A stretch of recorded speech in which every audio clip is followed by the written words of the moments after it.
आज एक बेटी एक बेटा या एक ही कोई है, तो आने वाले समय में चाचा कौन होगा, बुआ कौन होगी, आप विचार करो। ये रिश्ते तो लगभग लगभग लुप्त से हो जाएंगे। मौसी कौन होगी? मौसी तो तब होगी जब बहन होगी, तो मौसी भी नहीं है, मामा भी नहीं। ऐसे रिश्ते धीमे धीमे देखना आप क्या होगा आने वाले समय में। प्रगति ठीक है, लेकिन ऐसी प्रगति, मैं बार बार कहता हूं, परिवार सुंदर बनाओ।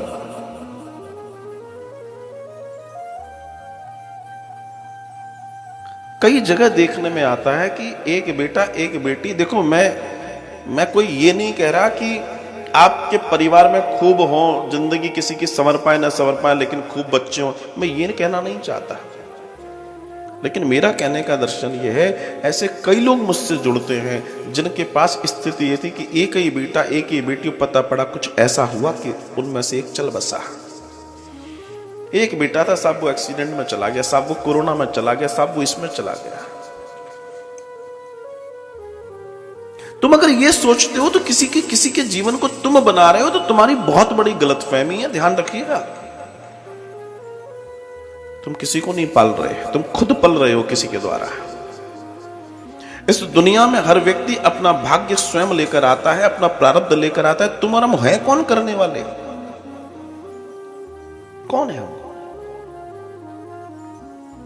और अगर इस बात को हम जानते हैं, समझते हैं, तो इस बात पर विचार करके देखो। महाराज, मैं निवेदन करता हूं कि साहब वो हम पढ़ा लेंगे, लिखा लेंगे, जी करवा लेंगे, एक आध बच्चा होगा तो अच्छी एजुकेशन हो जाएगी। आप होते को नहीं सोचने वाले। आपका काम तो सिर्फ बहते हुए पानी में धार छोड़ देना है। वो तो गंगा सागर जाकर अपने आप मिल जाएगा, आप नहीं जाने वाले। सब अपनी किस्मत लेकर आते हैं, सब अपना प्रारब्ध लेकर आते हैं। मैंने ऐसे भी लोग देखे हैं जिनकी 10-10 बेटियां और 10 की 10 आलीशान घर में है, ऐसा भी देखा है। और मैंने ये भी देखा है जिनके एक सपूत जी हैं और उसके बाद वो पल पल दोनों के दोनों फूट फूट आंसू रो रहे हैं उसके मारे, ये भी देखा है। तो इस यहां गणित कहां गया तुम्हारा?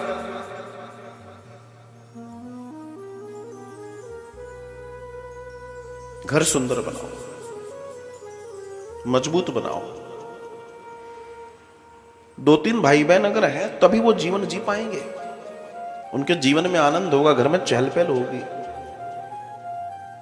अब तो कई इतने समझदार हो गए, बोला एक ही बहुत है। आश्चर्य है इस बात का कि अगर उसको एक बराबर का बच्चा नहीं मिलेगा तो उसका जीवन कभी बहुत सुंदर विकास कर ही नहीं सकता। जो बच्चे अपने दादा दादी नाना नानी के पास नहीं रहते, उनका संपूर्ण विकास नहीं होता। जितनी भीड़ में जिएंगे बच्चे, वो उतने मजबूत, उतने व्यवहारिक बनते हैं। लेकिन कोई इस बात पर काम ही नहीं कर रहा, सब पैसा कमाने में लग गए हैं। और पैसा कमाओ और इधर उधर खर्च करो, पैसा कमाओ और इधर उधर खर्च करो, बस जिंदगी को एक मशीन बना लिया है।